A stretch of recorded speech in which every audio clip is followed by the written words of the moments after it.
Assalamualaikum warahmatullahi wabarakatuh. Sahabat Markisah dimanapun berada, alhamdulillah dan terima kasih kepada yang sudah like dan subscribe.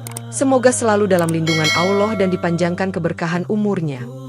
Sebelum menyimak kisahnya, sempatkanlah menulis sholawat kepada Nabi kita di kolom komentar, sebagai tanda penghormatan kita kepada beliau. Allah berfirman dalam surat Al-Ahzab ayat 56, sesungguhnya Allah dan para malaikatnya bersholawat untuk Nabi. Wahai orang-orang yang beriman, bersholawatlah kamu untuk Nabi, dan ucapkanlah salam dengan penuh penghormatan kepadanya. Pak Bahlil, Menteri Energi yang terlihat soleh, memulai hari dengan sholat subuh berjamaah di masjid dekat rumah dinas, lalu menyapa beberapa warga setempat yang menyambutnya dengan penuh hormat sambil menanyakan keberlangsungan program subsidi. Setelah berpamitan dengan istrinya di ruang tamu yang luas, ia naik ke dalam mobil dinas mewah berwarna hitam, ditemani ajudan pribadinya yang setia mencatat agenda belusukan ke daerah kumuh pagi itu. Di tengah perjalanan, ia menelepon sekretarisnya untuk menanyakan jadwal rapat antar menteri, sambil menyelipkan instruksi agar dokumentasi belusukan nanti dipublikasikan di media sosial kementerian. Setibanya di lokasi kumuh, ia disambut oleh beberapa warga yang menyampaikan keluhan tentang sulitnya akses gas 3 kg. Namun Pak Bahlil hanya melempar senyum sembari berkata, "Insya Allah, kita akan carikan solusinya." Beberapa wartawan pun hadir, mengambil gambar dan mewawancarai Pak Bahlil, yang dengan retorika halusnya selalu menekankan pentingnya ketahanan energi bagi masyarakat kecil. Sambil menyalami seorang ibu penjual gorengan, ia berkata, "Ibu jangan khawatir, pemerintah terus berupaya memperbaiki distribusi gas." Padahal di benaknya ia sudah merencanakan kebijakan pengurangan subsidi. Ia lalu membagi-bagikan bingkisan sembako untuk beberapa warga yang berkerumun, sehingga suasana menjadi lebih meriah dan orang-orang pun memujinya sebagai pejabat yang peduli rakyat.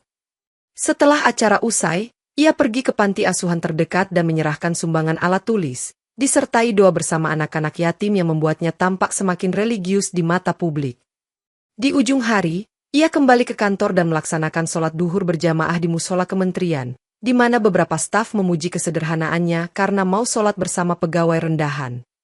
Menjelang malam, ia pulang ke rumah dan duduk di ruang keluarga, menonton liputan berita tentang aksinya hari itu, sementara istri dan anak-anaknya bersantai di sofa sambil membicarakan kesan mereka terhadap jadwal belusukan yang padat. Pagi itu, sebelum rapat kabinet dimulai, Pak Bahlil mengadakan pertemuan tertutup dengan direktur-direktur perusahaan gas, membahas rencana penghapusan subsidi gas 3 kg untuk meningkatkan anggaran pertahanan negara. Salah satu direktur berseru, "Kami siap mendukung kebijakan Bapak Menteri, asalkan keuntungannya bisa kita kawal bersama." Dan Pak Bahlil hanya mengangguk sambil memikirkan keuntungan pribadi yang akan ia dapatkan. Usai pertemuan, ia menerima telepon dari seorang tokoh penting yang memintanya agar segera menandatangani regulasi baru tanpa perlu menunggu laporan dampak sosial, karena menurut sang tokoh, cepat adalah kunci kesuksesan. Di ruang kerjanya, ia menumpuk berkas-berkas analisis dampak, namun ia menandatangani dokumen kebijakan itu dengan satu tarikan napas, lalu memanggil sekretarisnya untuk mengajukan resmi ke parlemen. Saat tanda tangan basah itu dijilid, ia mengeluarkan handphone dan mengirimkan pesan singkat ke salah satu staf. Pastikan berita ini dipublikasikan sebagai upaya penghematan negara, sambil mengabaikan protes kaum miskin yang sudah mulai terdengar. Para pakar di kementerian lain sempat bertanya, bagaimana nasib rakyat kecil kalau gas dinaikkan harganya, tetapi Pak Bahlil menepis kekhawatiran mereka dengan dalih stabilitas ekonomi. Beberapa jam kemudian, media nasional memberitakan kebijakan baru tersebut, menampilkan foto Pak Bahlil di acara belusukan, seolah-olah itu bukti bahwa ia telah peduli dan membuat kebijakan yang sejalan dengan kepentingan rakyat.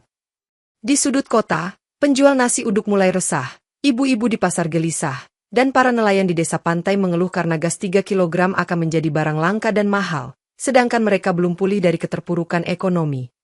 Di meja rapat, seorang asisten bernama Derajat berkata, "Pak, banyak pesan masuk ke layanan pengaduan, mereka meminta penjelasan lebih lanjut." Namun Pak Bahlil menyuruhnya diam dan menunda segala bentuk tanggapan resmi. Malam itu, di kediaman mewahnya, Pak Bahlil makan malam bersama keluarga sambil menonton siaran persnya sendiri, dan ketika sang istri bertanya apakah kebijakan itu tidak menyulitkan rakyat, ia menjawab singkat, "Kita serahkan pada mekanisme pasar." Di pagi buta, berbondong-bondong rakyat kecil melakukan aksi damai di depan kantor kementerian, menuntut agar kebijakan kenaikan harga gas 3 kg dibatalkan karena menambah beban hidup mereka yang sudah berat. Seorang ibu menangis sambil memegang poster bertuliskan, "Menteri Energi jangan membakar kami dengan harga gas." Sementara seorang bapak tua berteriak, Kebijakan ini zolim, Pak Bahlil. Di tempat lain, para aktivis memadati media sosial dengan tagar tolak kebijakan gas, meminta perhatian publik untuk menolak keputusan sepihak Pak Bahlil, namun kantor kementerian tidak merespons. Ketika rapat berlangsung, para staf kementerian menunjukkan tayangan berita demo tersebut di layar proyektor, namun Pak Bahlil hanya melirik sekilas dan berkata, "Ini cuma dinamika biasa, nanti juga reda." Menjelang siang, suasana demo memanas karena beberapa provokator mulai melempari gerbang kementerian dengan batu, padahal banyak kaum ibu yang masih bertahan sambil menggendong bayi mereka. Di sela-sela kericuhan, seorang wartawan bertanya, "Apakah Bapak tidak iba melihat situasi ini?" Dan Pak Bahlil menjawab singkat, "Keputusan pemerintah tidak bisa diubah hanya karena teriakan di jalan." Pimpinan ormas setempat sempat memohon bertemu langsung dengan Pak Bahlil, namun ajudan menolak dengan alasan bahwa beliau sedang sibuk menyusun peraturan turunan. Di ruang lobi, terlihat beberapa karyawan kantoran menyoroti layar televisi yang menampilkan tangisan seorang nenek yang kesulitan memasak karena tidak mampu membeli gas, dan beberapa dari mereka hanya menatap pilu. Seorang staf kementerian dengan suara pelan berkata, "Kasihan mereka, tapi kita tak bisa berbuat apa-apa." Lalu ia kembali menenggelamkan diri dalam pekerjaannya. Sore harinya, Pak Bahlil meninggalkan kantor dengan mobil dinasnya tanpa menoleh pada para demonstran yang masih bertahan di bawah terik matahari, sambil berucap lirih, "Cepat pulang, nanti malam bisa saya tangani dengan tim komunikasi." Malam itu, di kediamannya yang luas, Pak Bahlil terbangun karena mimpi buruk, melihat ribuan tabung gas 3 kilogram mengepungnya dan meledak satu persatu, tetapi ia tidak mau bercerita pada istrinya. Ketika pagi menjelang, para tetangga mendengar suara ledakan kecil di garasi rumah Pak Bahlil, yang ternyata berasal dari korsleting genset, meski tak ada kerusakan berarti namun menimbulkan kecemasan. Di kantor, suasana pun tak kalah menegangkan ketika tiba-tiba sistem pendingin ruangan bermasalah, sehingga ruangan tempat rapat kerja menjadi gerah, membuat para peserta rapat merasa tidak nyaman. Seorang staf berseloroh, "Sepertinya udara panas ini menandakan ada yang tidak beres." Tetapi candaan itu ditanggapi sinis oleh Pak Bahlil, yang menganggapnya terlalu berlebihan. Di lain kesempatan, ketika sedang memberi sambutan di acara peresmian jaringan gas kota, suara mikrofon terus-menerus berderak, mengganggu pidatonya, hingga ia tampak gelisah dan kesal di hadapan undangan. Seorang penyelenggara acara mendekati ajudan dan berkata pelan, "Mohon maaf Pak, semua peralatan sudah dicek semalam, tapi tiba-tiba saja bermasalah." Namun ajudan hanya menggelengkan kepala. Di perjalanan pulang, mobil dinasnya hampir menabrak becak karena sopir kehilangan kendali sesaat, dan sang sopir bersumpah bahwa setir tiba-tiba terasa berat seolah ada yang menahannya. Setibanya di rumah, Pak Bahlil dikejutkan oleh kabar dari satpam komplek bahwa listrik di seluruh lingkungan rumah mewah itu padam, sementara lampu-lampu di rumah-rumah sederhana di sekitarnya malah menyala terang. Ia lalu memerintahkan ajudan untuk menyalakan genset cadangan. Namun genset itu meledak untuk kedua kalinya dan menimbulkan percikan api kecil yang membuat beberapa orang panik berlarian. Dalam suasana kacau tersebut, ia menerima telepon dari kerabat di luar kota. "Pak, kabarnya di desa kami ada korban tewas karena tabung gas bocor, mohon bantuannya." Namun Pak Bahlil hanya berujar singkat, "Nanti kita proses." Setelah serangkaian kejadian ganjil, Pak Bahlil mulai rutin mengikuti pengajian subuh di masjid kementerian, menyumbangkan sebagian uangnya untuk perbaikan tempat wudhu, dan mempersilakan para ustaz untuk mengisi kajian rutin. Ia mengadakan sedekah kepada beberapa panti jompo, mengirim beras dan susu formula dengan dalih ingin meringankan beban mereka, meski berita tentang kezoliman kebijakan gas 3 kilogram terus beredar di luar sana. Di sela-sela kesibukan, ia menghadiri tahlilan di rumah seorang pejabat senior yang meninggal, di mana ia tampak khusyuk membaca Yasin bersama para tamu, dan beberapa orang sempat memujinya sebagai pribadi yang dekat dengan agama. Sementara itu, di rumahnya sendiri, istri Pak Bahlil sering mengadakan pengajian khusus ibu-ibu, mengundang ustazah terkenal untuk membacakan doa keselamatan, karena lingkungan mereka semakin sering diganggu fenomena aneh. Malam harinya, ketika ia duduk di ruang kerja pribadinya, terdengar suara dentingan tabung yang beradu di dapur, membuat pembantu rumah tangga berteriak, "Aduh, saya tidak tahu suara apa itu Pak." Tak lama kemudian, mereka mendapati salah satu tabung gas di dapur bergeser sendiri dari sudut ruangan, padahal tak ada siapapun yang menyentuhnya, memicu kecurigaan akan sesuatu yang tak kasat mata. Saat itu, Pak Bahlil menelepon ulama terkemuka, meminta waktu untuk berkunjung dan memohon doa khusus agar rumah tangganya terhindar dari bala. Namun sang ulama hanya berkata, "Perbaiki dulu hubungan Bapak dengan rakyat." Di kantor keesokan harinya, ia ikut sholat zuhur berjamaah dan sempat memimpin doa penutup, menekankan kalimat keselamatan dan perlindungan dari segala malapetaka, meski beberapa pegawai menatapnya dengan tatapan curiga. Sepulang kerja, ia menyempatkan diri merapikan koleksi buku-buku agama di perpustakaan pribadinya, menata mushaf Al-Quran agar terlihat rapi, sementara suara dari televisi menyiarkan lagi demo besar-besaran di luar gerbang kementerian. Di akhir hari, ia pun menerima laporan bahwa banyak warga miskin semakin menjerit karena sulit mendapatkan tabung gas 3 kilogram. Namun ia hanya menyuruh asistennya untuk menyalurkan pesan itu ke tim humas tanpa merinci solusi apapun. Sejak kejadian-kejadian aneh menimpa keluarganya, Pak Bahlil yakin bahwa ia harus segera mendekatkan diri pada Allah di Tanah Suci, sehingga ia mengumpulkan semua anggota keluarganya di ruang tamu mewah untuk mengumumkan rencana umroh. Di hadapan istri dan anak-anaknya, ia berkata, "Kita harus menjemput rahmat Allah, insya Allah kita akan berangkat umroh bulan depan." Dan keluarga pun mengangguk setuju karena melihat kegelisahan yang semakin nyata. Ia segera memerintahkan sekretaris pribadinya menyiapkan segala dokumen perjalanan, memastikan visa dan administrasi lain dapat diurus dengan cepat, sambil juga mengatur pendampingan dari beberapa staf kementerian. Beberapa teman dekatnya berkata, "Semoga dengan umroh nanti, situasi Bapak bisa tenang, dan segala urusan kementerian lancar," padahal mereka sendiri khawatir dengan reaksi publik yang semakin memanas. Para kerabat yang mendengar kabar ini mengirimkan doa dan pesan agar Pak Bahlil bisa beribadah dengan khusyuk di Makkah, meski banyak di antara mereka tidak bisa menutupi rasa curiga bahwa ini hanyalah pelarian dari tanggung jawab.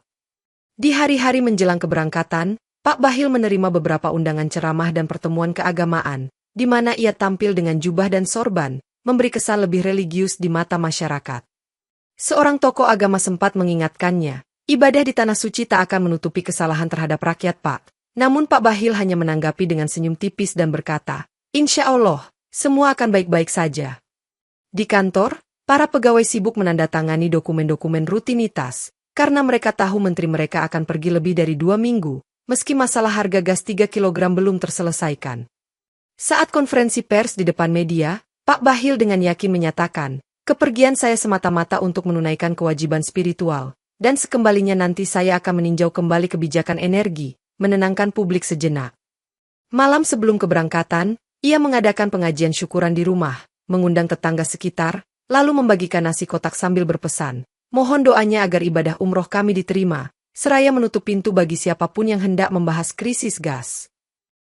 Sesampainya di Makkah, Pak Bahlil bersama rombongan disambut oleh petugas travel, lalu mereka menuju hotel yang berjarak hanya beberapa ratus meter dari Masjidil Haram, membuatnya terlihat begitu bangga karena fasilitas yang mewah.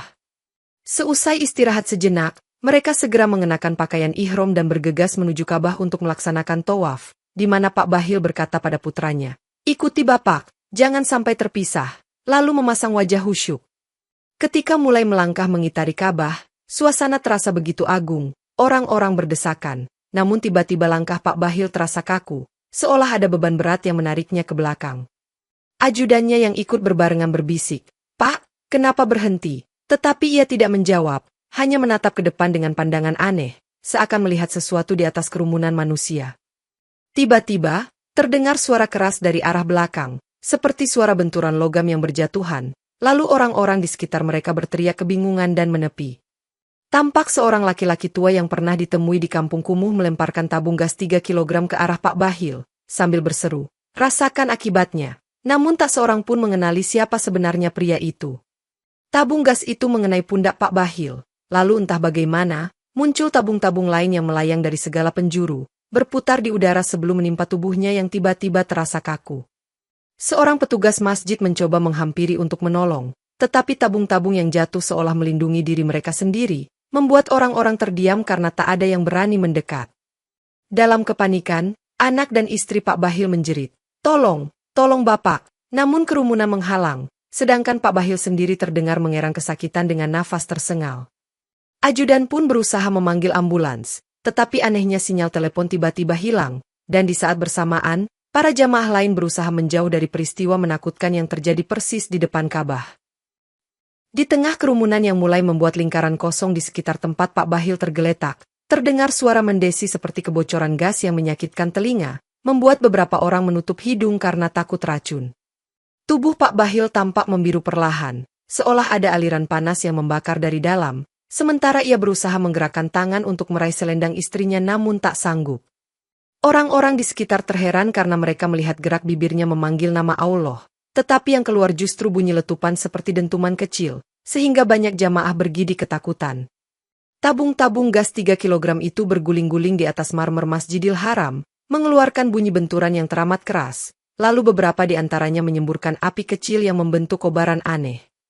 Seorang petugas keamanan Masjidil Haram mengatakan melalui pengeras suara, "Harap tenang dan menjauh dari area ini." Namun tak seorang pun dapat mengusir tabung-tabung yang terus menghantam tubuh Pak Bahlil.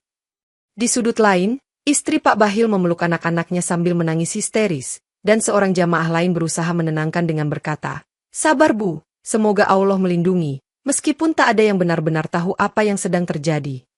Dalam kondisi setengah sadar, Pak Bahlil merasakan sensasi terbakar di tiap ruas tulangnya, sementara wajahnya menengadah ke langit yang cerah, seakan mencari pertolongan yang tak kunjung datang.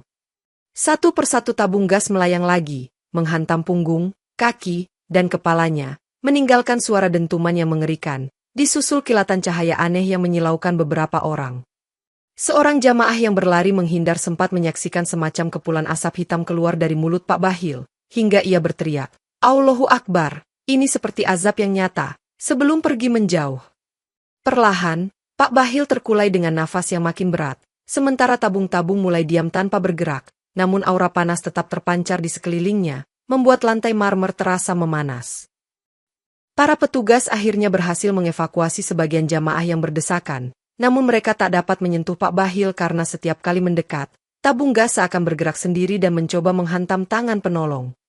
Seorang dokter yang kebetulan berada di lokasi mencoba menenangkan situasi, berkata dengan suara lantang, "Beri saya ruang untuk memeriksa kondisinya," tetapi ia malah terpental mundur saat mendekat.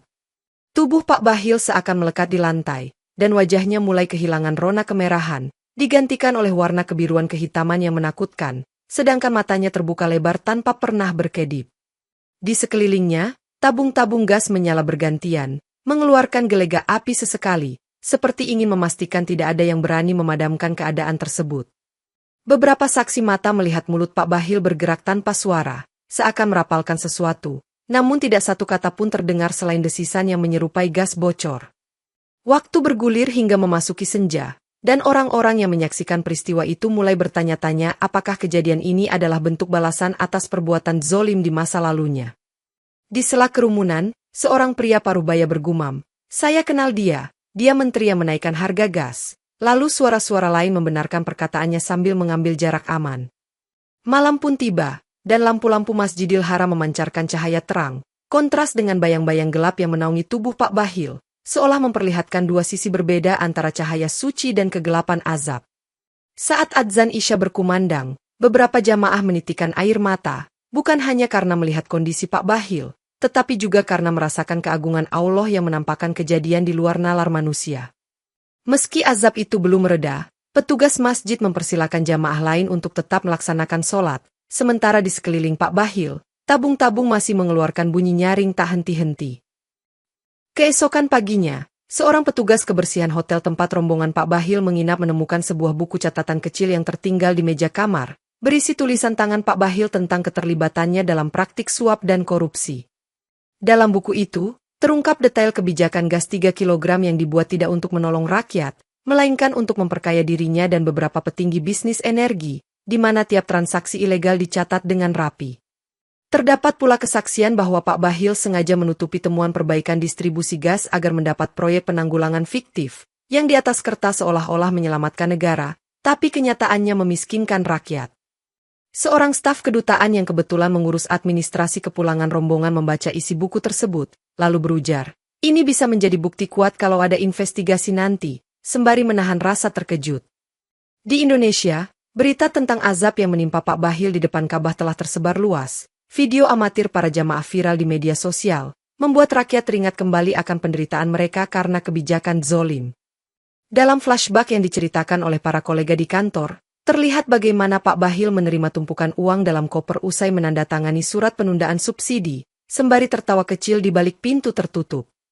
Di rekaman CCTV kementerian, tampak juga momen ia menolak menemui perwakilan rakyat miskin, sambil berbisik ke asistennya, "Suruh mereka pulang, saya sibuk," diiringi senyuman yang menandakan ketidakpedulian.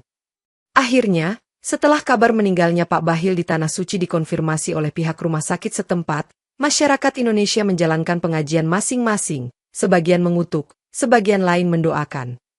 Pemerintah pun menggelar konferensi pers, menjanjikan revisi kebijakan gas 3 kg dan menindaklanjuti kasus korupsi yang melibatkan mendiang Pak Bahlil, seraya menenangkan rakyat bahwa tidak semua pemimpin bersifat sewenang-wenang. Pada akhirnya, masyarakat belajar dari kejadian ini bahwa jabatan dan kepura-puraan tidak akan mampu menyelamatkan seseorang dari balasan Allah, di mana kesalahan besar akan tetap terungkap dan menerima ganjarannya.